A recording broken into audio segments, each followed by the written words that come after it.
Okay. So thank you, everyone. Good day, good evening, wherever you are in the world.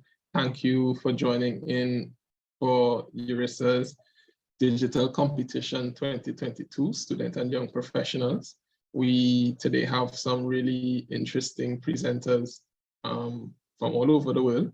We also do have some very experienced judges with us. My name is Josiah Burkett.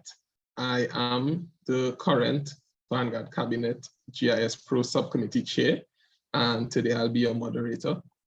And joining me shortly, just having some technical issues, will be Sarah Thompson. She will be the incoming year's Vice Chair. So we are looking forward to your presentations. And just to introduce the judges, we have Judy Colby-George, GISP.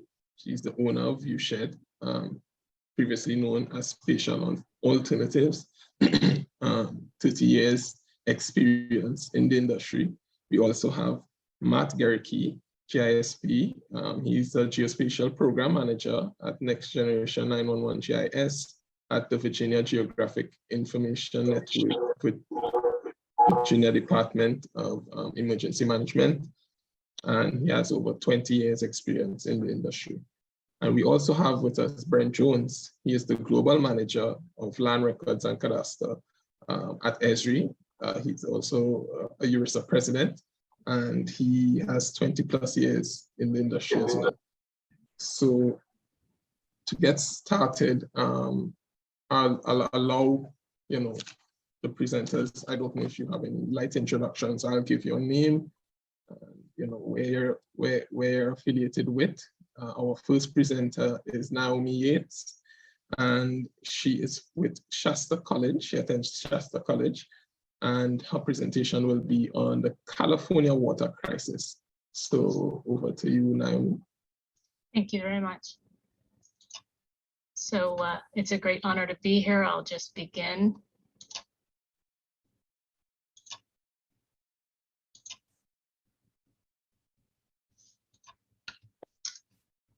My name is Naomi Yates. The current California water crisis is an example of what UC Berkeley's Horst Riddle called a wicked problem, a high-stakes problem that resists solutions because of its complexity. My California Water Crisis Map project uses spatial thinking to analyze 4 aspects of this wicked problem: the natural ecosystems, human water infrastructure, surface water usage, and future ecological impacts shown in these 4 maps. The first map shows the natural hydrological systems of the state of California, including precipitation, snowpacks, watersheds, rivers and lakes, and the ecosystems that have persisted here for millennia. This is what we have inherited. The second map focuses on the agriculture and population centers Californians have built in very arid regions, and the reservoirs and canals that divert water from aquifers to cities and fields. This is what we have done with our inheritance. The third map quantifies the use of surface water in California as of May 2022. It shows that conservation is weak even during historic drought, and that low water allocations will likely lead many water districts to pump more groundwater. The final map shows impacts of these water use patterns: dry wells, critically overdrawn aquifers, and statewide risk of fire. Here, proposed site's reservoir illustrates the current focus to monetize rather than steward our water resources. This California water crisis map project was my Shasta College GIS capstone. I used a variety of geospatial technologies, including QGIS, ArcGIS Pro, Excel, and ArcGIS Online. I combined shapefiles, vector and raster files, tables, public notices, and PDF images from the California State GeoPortal, Esri Living Atlas, and other public and private data silos, privileging measured values over modeled ones. I made the data make sense to Americans by converting millimeters to inches for precipitation data, and by including tables comparing acre feet of May 22 reservoir holdings to water district requests, both of which hovered around 14 million acre feet. I joined block group Tiger files to population density data from the 2020 census to show the relative densities of California population centers, and joined aquifer data from 2 sources to show which aquifers were critically overdrawn. I combined and recoded State Water Project and Central Valley Water Project district tables, enriched them with allocation data, and joined them with water district shapefiles to show who uses and conserves more water in the state. Cartographically, I used a variety of symbologies such as dot density for population density, choroplast for precipitation, variable symbols for reservoirs and water allocations, and textures you could see through for aquifers. My online visualization platform for this project was a simple ArcGIS Online story map. I mimicked the printed poster as closely as possible to expand the impact of the cartography and to make it available for sharing online, a much wider audience than would see the printed poster. Rather than create a separate experience, I maintained the choreography of in-person poster viewing, showing the entire poster first as you would see it from a distance, and then maps 1 through 4 in order to focus on each aspect of the map analysis in turn. I controlled the viewing experience by using static rather than dynamic map images for both the overall layout and the individual maps. This allowed me to showcase the cartography at the same scale as the printed poster and yet still show 2 levels of detail. To ensure the broadest possible accessibility for my message, I used a purposeful design process to achieve color vision impairment and monochrome readability on all maps through color and symbol choices. And I also used alternative text. The download links and cartography descriptions further connect the story map to the printed poster as a unified and shareable experience, a compelling tool for understanding the wicked problem of the California water crisis. Activist Vandana Shiva wrote, although 2/3 of our planet is water, we face an acute water shortage. The water crisis is the most pervasive, most severe, and most invisible dimension of the ecological devastation of the earth. Californians can put our global economic and cultural influence to good use here. If local stakeholders can work together to get traction on the California water crisis, maybe we can influence others around the world. This map shows the ecological damage we have done and the benefits that repairing and safeguarding aquifers can bring us. I hope it inspires you to see water as our greatest asset. Thank you. Thank you, Naomi. Just on time. I will allow the judges, if you have any short questions, anything you needed to clarify, to do so. And just that it's an excellent presentation. Thank you very much. Thank you, Brent. If no other questions or comments, I will move on to up next, we have Ronney Phillips from the University of North Texas, and his presentation will be on building a low-cost air quality sensor. Ronney, over to you. Okay, let me share my screen here real quick.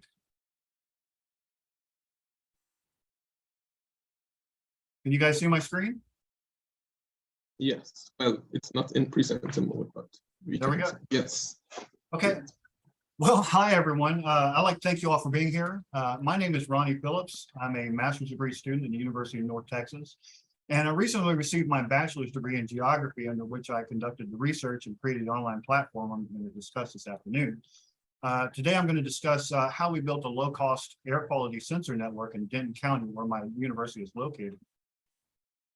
So let's start with how we define air quality. It's somewhat a general term, but what do we mean when we say that? For the purposes of our research, we chose to examine PM 2.5, which presents significant risk. These are fine inhalable particles, 2.5 micrometers and smaller. That's 30 times smaller than a single human hair. When we inhale these, they can lodge deep in our lungs and even enter our bloodstream. They can impair lung function. So the problem in Denton County is that although the county ranges more than 900 square miles and has more than 900,000 residents, there's only one EPA regulated monitoring station for the area, and it's not even really centrally located in the county.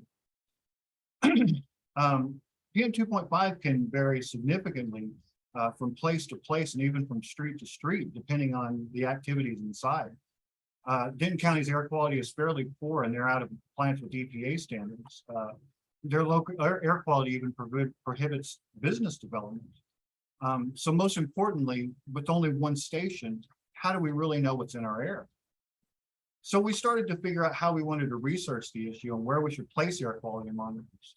Previous research showed us there are two indicators of air quality differences: percentage of impervious surfaces and proximity to major roads. So we started putting all this data together for Denton County.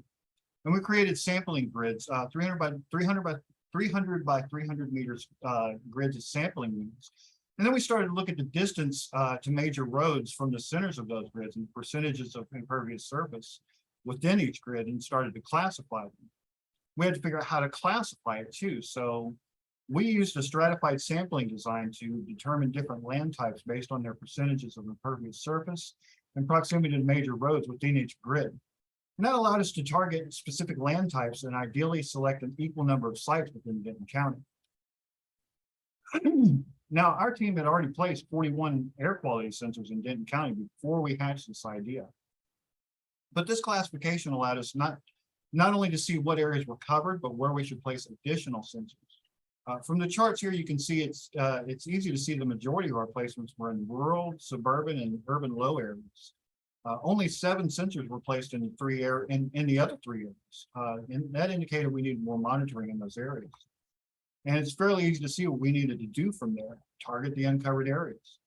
So as a result, we were able to determine better placements, and we're currently evaluating 74 additional sites for new placements. The monitors we've placed already also gives a great foundation for other student researchers to begin working on their own air quality research. So I wanted a professional approach to showing our research to Denton County residents. So I decided to implement it into ArcGIS Online in their Story Maps app. Most of the work I did was through ArcGIS Pro, but uploading it to my ArcGIS Online account was pretty easy. I also embedded dashboards in the app. There's the QR code for it there. And we also use Tableau. Every month we generate a Tableau report summarizing the month's air quality results for the residents who agree to have us place their sensors on their property. I think it's easy for residents to simply look at their day-to-day air quality, but when we can go in and show them what the temporal trends are over time, that gives them a much better idea of the air that they're breathing. And so to wrap it all up, we saw a problem in Denton County's air quality monitoring. Instead of waiting for someone else to solve it, we decided to act on the problem ourselves. And so our research not only helps residents take a look at their own air, but it also helps instill public trust in our institutions. At a time of declining trust in science, our project helps people understand the science and the methodology behind our air quality issues in Denton County. If you guys have any questions, you can ask them here. My email address is here, or you can message me. I'd be more than happy to share all the details I can about my work. And this was all made possible through these grants here and my advisor, Professor Dr. Lou Leon. Thank you for listening. Thank you, Ronney, so much. Good presentation, and I open the floor now to the judges. Do you have any questions, comments? Yes, question. On your second to last slide, where you had dots showing the locations of the sensors, it seemed that they tended to be clustered around major roads or populated areas. Is part of what you're trying to do, also having a spread throughout the county, even if it's a little bit farther away from those higher traffic roads and in less developed or less settled areas? Yeah, what we're trying to do now, and like I said, we have 74 additional sites we're trying to evaluate. We're trying to get it spread across the county so we can get an even distribution of air quality throughout the county. You're right, there are a lot placed near the roads in the urban areas. That's because that's where people live, and that's mostly the people that we can talk to. We're trying to get out to those people and try to get our air sensors put out there, but it can kind of be tough because no one lives out there. Thank you. This is Brent. Was there any adjustment for seasonality? We haven't, well, what we're looking at is we're looking at the trend over a 2-year period. We really haven't adjusted anything for seasonality. Okay, thanks. Okay, thanks, Brent, thanks, Matt. If there are no other comments, questions, I guess we can move on to our third presenter.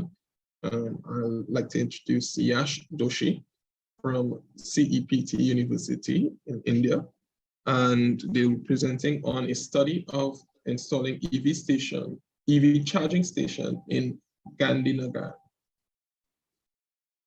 Yes, sir. I'm first of all, I'm very glad that I got the chance to present my work here. So I'm a CEPT University student studying Master of Geomatics in the second year, and this is the second sem studio based on the individual work. My topic of the study is a study of installing electric vehicle charging station in Gandhinagar. So as we know that shifting from a fossil fuel to an eco-friendly vehicle fleet in the cities could pave towards a more sustainable future for the electric vehicle. And also the petrol and diesel vehicle are highly polluting and are being quickly replaced by electric vehicle, which has zero emissions and are much better for the environment. So the Gujarat electrical vehicle policy plans to add more than 2 lakh electrical vehicles by 2025, which include 1,10,000 electric vehicles, 70,000 three-wheelers and 20,000 electric cars. So as on July 2020, there are more than 5 lakhs registration of electric vehicles, and so the demand of electric vehicles are increasing in India. And also comparing the carbon footprint per kilometer, the electrical vehicle carbon footprint is very less comparing to petrol and diesel vehicle. So when we come to sustainable solution, so it is good to replace a petrol and diesel vehicle by electrical vehicle, and here the need of charging station comes. As the electrical vehicle advantages are, there is less pollution. Also, the impact on climate is good. The cost to fuel up is less, and driving enjoyment is greater in electrical vehicle. So these are some of the guidelines related to electrical infrastructure in India. Like there should be at least one charging station in 3x3 kilometer grid, at least one charging station at every 25 kilometer on both sides of the road, at least one fast charging station at every 100 kilometer, and power level 1 to 5 charging station within every near to the bus stop and depots. Like there are 4 types of electrical vehicles, and comparing the per cost kilometer, the electrical vehicle is very less comparing to the petrol and diesel vehicle. So mainly there are 4 types of charging station, like public charging station, battery charging station, capacity charging station, and battery swapping station. So in India, Gujarat has sanctioned 228 charging station, and only 38 charging station are installed till now, and there is still gap of 190 charging station. So the first aim was to study the vehicle population of Gujarat and Gandhinagar, and to forecast the population for 2030, estimating the demand of estimating the future demand. So here we can see the map of Gandhinagar municipal corporation, and there are 3 privately owned electrical vehicle charging station. The right side we can see the vehicle population as well as the number of registration of two-wheeler are increasing from 2014 to 2017. This is the land use map of Gandhinagar city, and we can see that the land use distribution within the proximity of EV station is like if the EV station for the industrial area can be located in the parking areas. For the residential area, it should be located in the bus stop, petrol station, or CNG station. Or for the institutional areas, it can be located on the parking areas. Here come so as the people are shifting towards the electrical vehicle, so Indian electrical vehicle mission aims to have 30% of electrical vehicle by 2030. So here I have seen the distribution of electrical vehicles in Gandhinagar city sector wise, and the right side chart shows us the sector wise distribution. And here we can see that like sector number 2, 3, 7, and 24 are the highest sector which are having more demand for the electrical vehicles. Then after then, to study the people behavior, we study the origin and destination zone of Gandhinagar. Like people from residential area will travel to commercial areas, PSP, which is public semi-public trips, recreational areas, and industrial areas. And after that, we can see that there are 6 type of trips for setting up PV station, different type of trips. So we use the point kernel density tool so that we can see the density of landmarks in Gandhinagar Municipal Corporation. And here the overall distribution of landmark is seen in this map. And we can see like sector number 11, 21, 24, and 25 is having the highest demand for the has the highest landmarks of has the highest landmarks. And the right side chart shows us the sector-wise distribution of landmarks. So the final is the ASP, which is analytical hierarchy process for finding the demand for the electrical vehicle charging station. And as the ASP process was used to rank the various criteria, and the result weighting were used to construct the suitability map for the electrical vehicle charging station. Like these were the different criteria like income, petrol pump, population, public stock, slope, landmarks, and streets. And according to the importance and relevance of the each layer, the final weightage were estimated and given to, and the weighted overlay tool was used. And this is the declassified map for the each layers.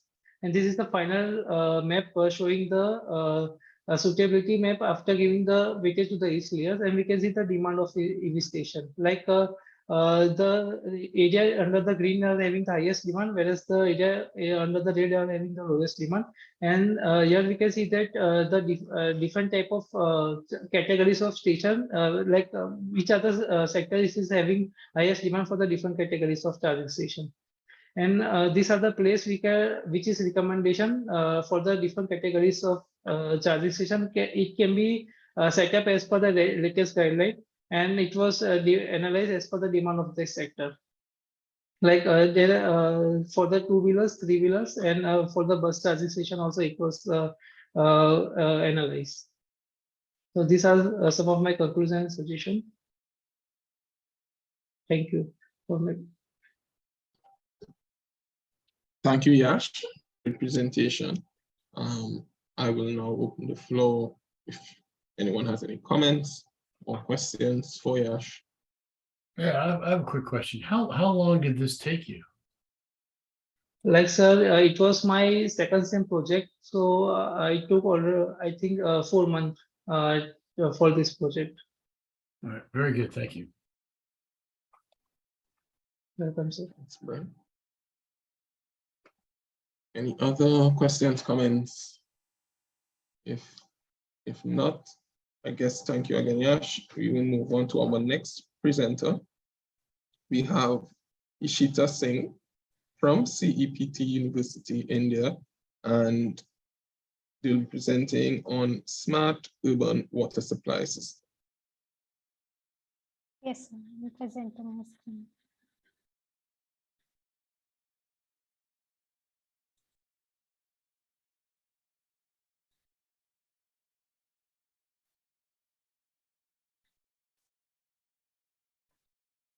Okay, so good afternoon, everyone. Firstly, I want to thank all the organizers for selecting me for presenting my project at this level.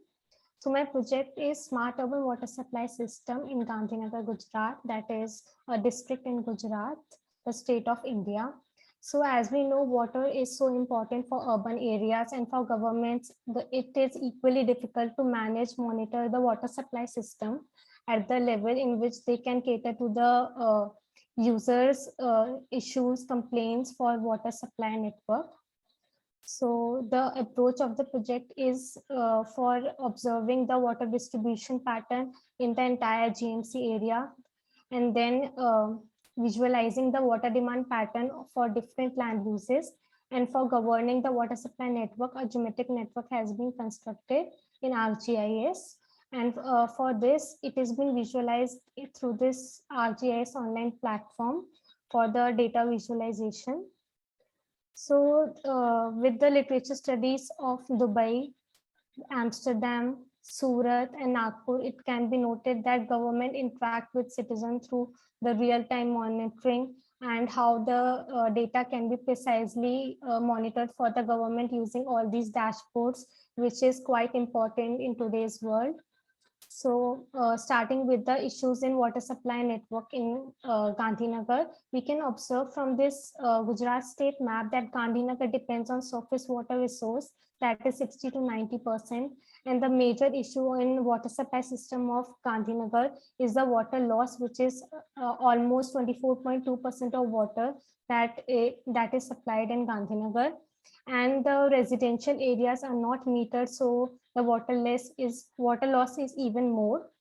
And second issue is the lack of pressure and the neighborhood areas, the sectors that are facing this issue of the water pressure. So government are unable to track it and fixing the issue. So for this, this project will give the geometric network which can resolve this issue. So firstly, the water supply sources of GMC has been studied. So this is from the source to the sink, how the water is being transferred, which travels up to 238.4 kilometers from the Sardar Sarovar Dam that is connected to the Narmada River. Then it reaches to the Nanbhoi pumping station, which pumps the water to the GMC. So the water travels 1,000 ways, and then the visualization of water supply distribution system has been done to study how the water is being transported at all the levels in a sector or city.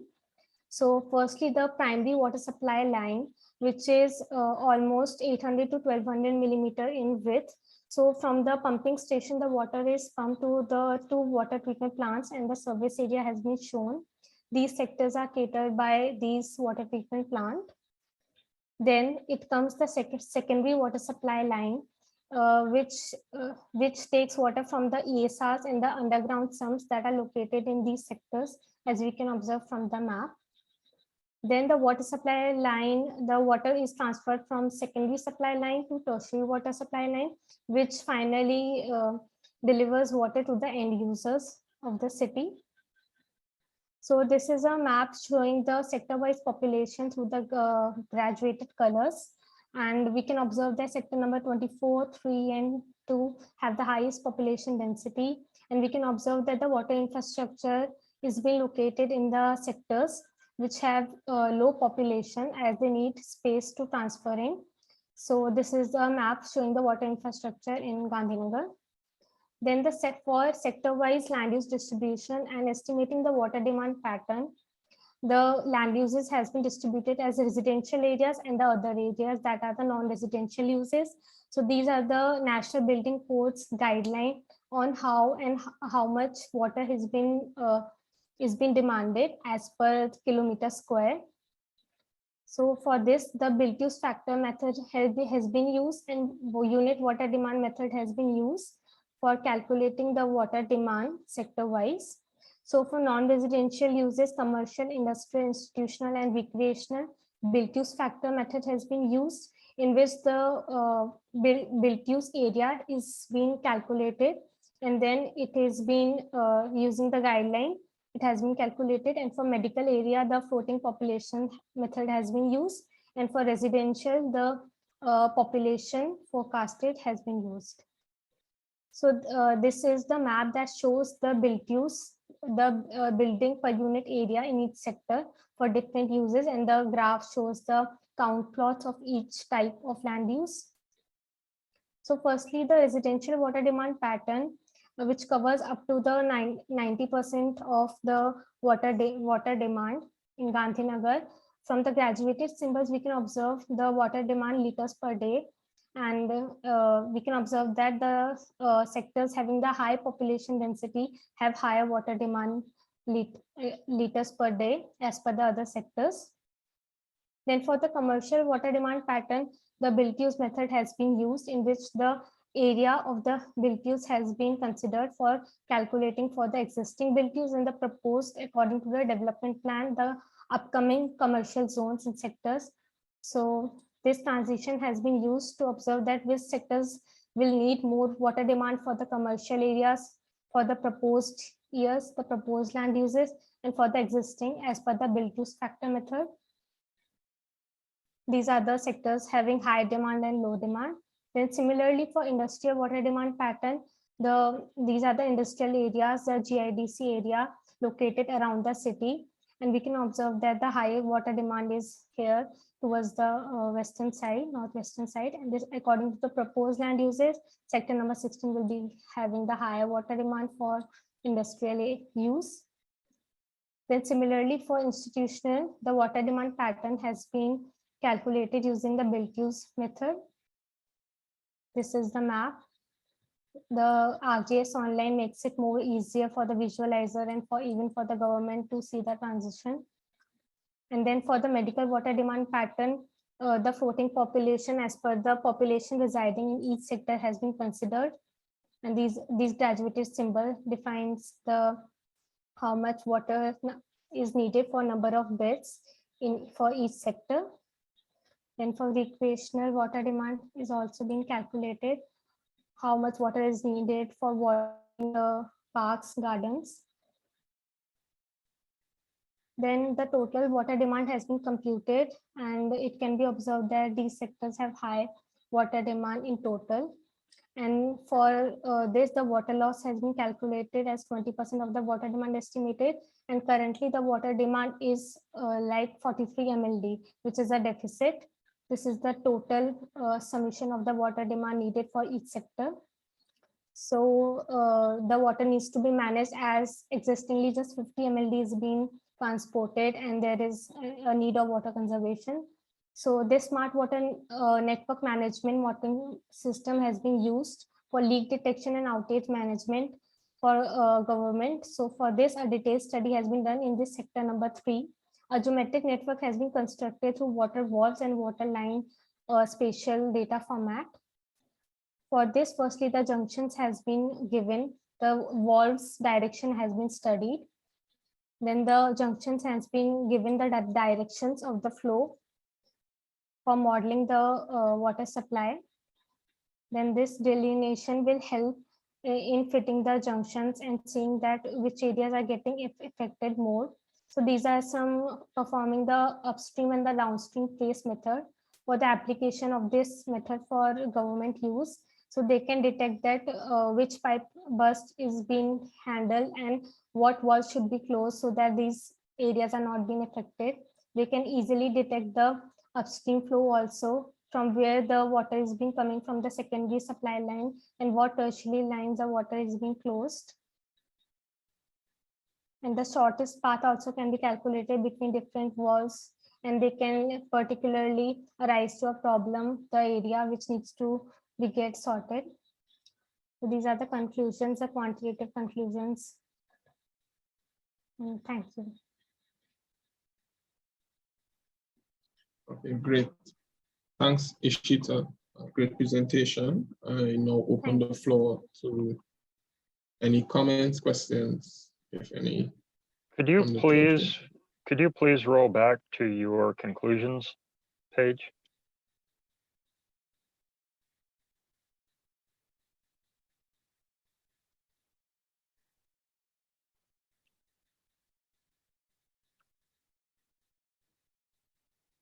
Hello, Ish.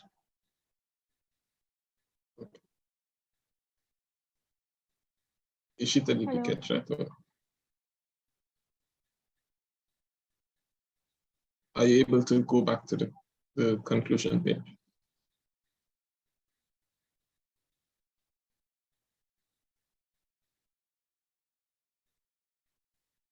It looks like her connection may have stalled. Connection. Okay, no problem. Well, I will give her the opportunity. Oh, okay.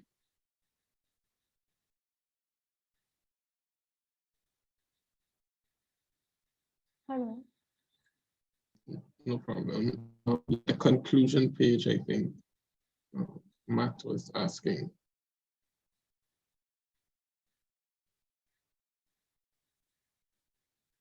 And I mean, if any technical issues now, that's fine. We can move on to the next presenter and I will allow you, okay, the opportunity to reshare.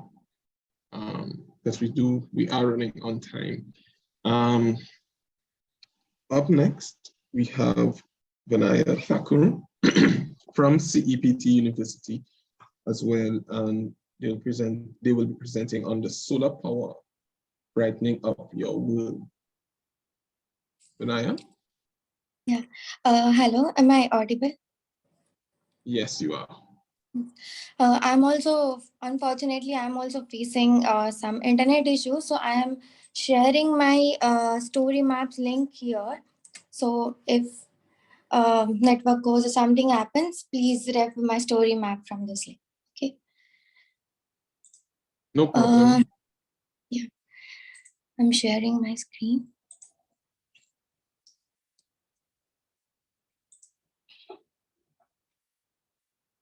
Okay.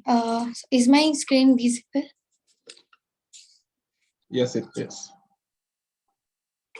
Yeah. Hello, I'm Vinaya from CEPT University. My project is about identifying suitable rooftops for solar PV panel installation. All of you are aware that sustainability is need of the hour, and United Nations formulated 17 sustainability goals, among which one goal is clean and green energy. Sustainability is everyone's responsibility and it starts with you. So this project intends to help every citizen access neat and clean energy. India is the world's largest energy consuming country. And as the need of the energy continues to rise, the Indian government is taking bold steps towards achieving the long-term growth. Sustainable development is possible through the utilization of renewable energy and also ensuring citizens access to inexpensive, reliable, and modern energy. India's IT sector is booming, and the city Bangalore is home to 40% of India's IT industry, and it is also it often referred to as India's Silicon Valley. Economic development leads to population and spatial expansion, and it creates stress on cities' infrastructure and facilities. So you can see it here in this map. And according to recent reports, Bangalore consumes about a quarter of the state's production and still continues to experience power outages and also price hikes. These are the few layers that were used to derive the impacted study area, which includes ward-wise population density within Bangalore. Yeah. So I'm not zooming in because of this only. It will take time to load. Okay. So next layer which I've used is electricity, ward-wise electricity consumption and CO2 emission by due to electricity. Okay, so this is the study area within Bangalore, which comes under high energy demand and also CO2 emission wards. This area consists more than 30,000 buildings. This is the Okay, so this area has more than 30,000 buildings and most of them have flat roofs and residential land use, which is ideal for installing the solar panels. Okay, so to carry out this particular analysis, I've used a digital surface model and building footprint, which is essential, and the criteria used to identify the suitable locations are solar radiations received, which is the study area sufficiently received due to favorable geographic condition. Another criteria I've used is angle of the roof, which should be less than 45 degree and aspect. Okay, so these layers are created using DSM and with the help of surface tool available in ArcGIS Pro. ArcGIS Pro, I carried out this analysis. So after overlapping all the layers, suitable PV panel installation space is identified. But to install one PV panel, at least 1.7 square kilometer area is needed to generate at least 1 kilowatt per square meter power. To generate this, at least 3 panels is needed. So this is the 4th criteria which I've used to identify the suitable locations. And I've created this web application and the link for the citizens. So when you click on this particular link, so citizen use this link to calculate the tentative power consumption. So here the user can add, you know, number of ceiling fans they have and number of hours tentatively they're using that particular appliances. So after adding this and click on set, you can calculate your per month consumption. And these are the per unit rates of Bangalore Electricity Supply Board. And using this particular length, you can predict, your monthly electricity bill. So then the user can use this application. This is the heavy application, so please bear with me. This will take some time to load.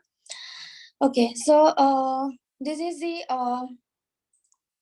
highly impacted ward in Bangalore, and this application will help citizens to see the available area on the rooftop. It is loading.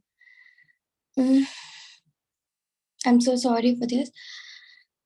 Okay, so so when you click on the building,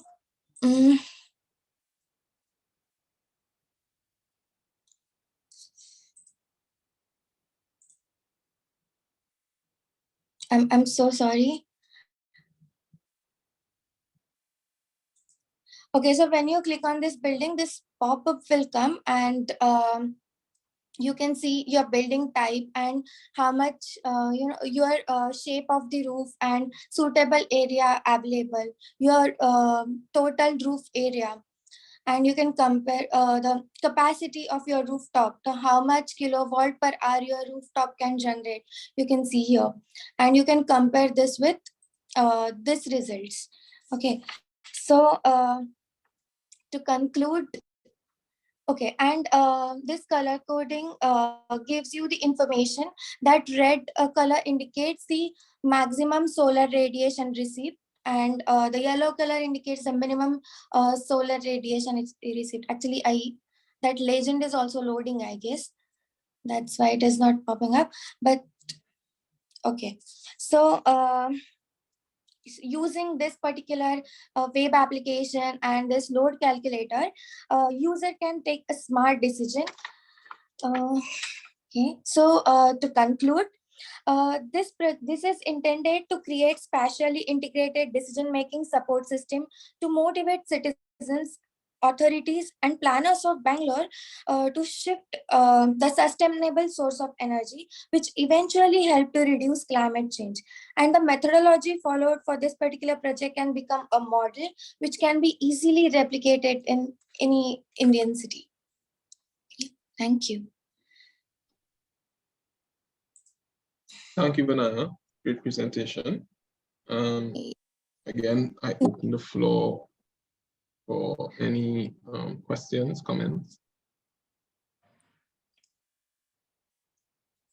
Okay, I like to add one more thing. This is actually my thesis project, and I've just presented, glimpse of it. And this project was funded by ISRI India. I received fund from ISRI India. No problem. Thanks. Thanks, Vinaya. I'm not sure if someone tried to say something, but yes, if no other questions or comments from the judges. I have a question. This is sort of for everybody. Right. What was the thing that you found the hardest in the project that you worked on? So what did you bump up against that you found difficult? Can I go first on this one? Sure. Sure, Ronney. Yeah, the hardest part of my project was that we actually go out there and install our air quality monitors ourselves. And so this is Texas, it's North Texas, but the temperature outside right now is about 100 degrees. We're going out there, installing these, pretty much every day. So it's the heat and the physical labor that has to go into each one of these. The data putting together, it's just it's just a matter of massaging the data and figuring out what you need to do. The physical labor part is probably the most difficult for us.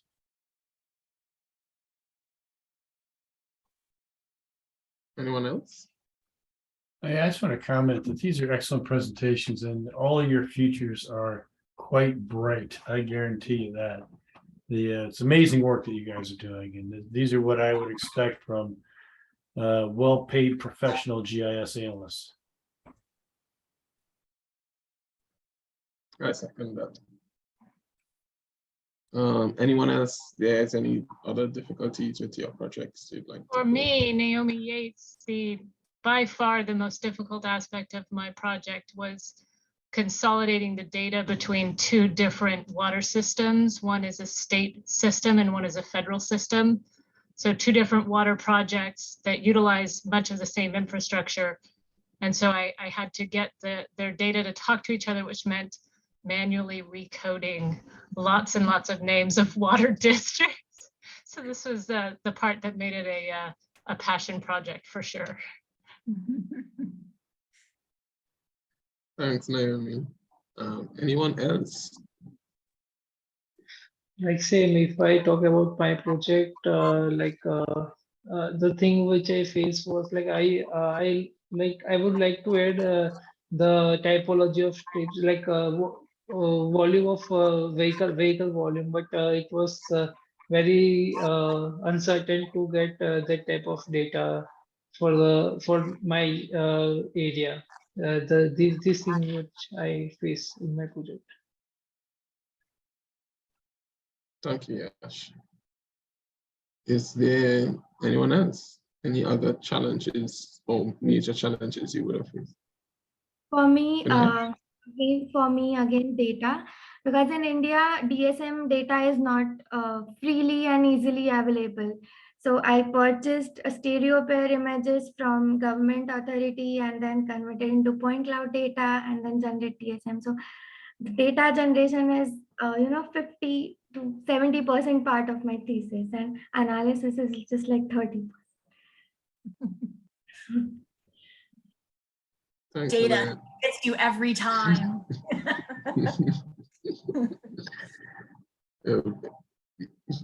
I'm not sure if Ishita came back on. Ishita, is there any challenge you'd like to share or no? Okay. So similar issue, the data. So for the water pipeline, I couldn't get the SCADA details of the volume, the speed, the water pressure issues from GMC.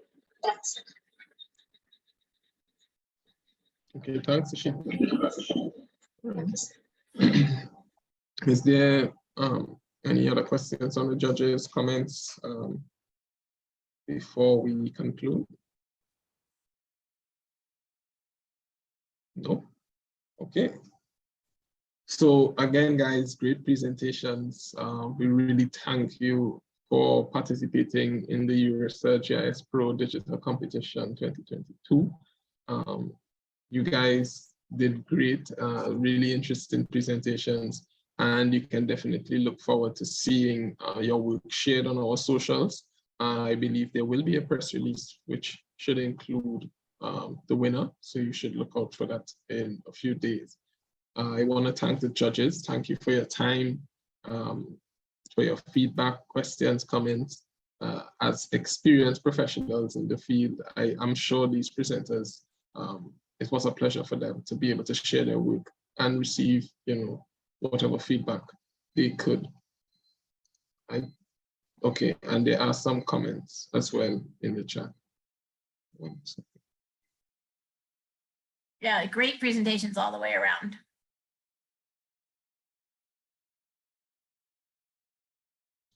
Thank you very much. Okay, thank you all. I think Apology. we'll go ahead and stop the recording and the judges will all stay on, right? Yes, thanks for that, Wendy. Apologies. Thanks, everybody. So thank you, everyone. Thank you, everyone.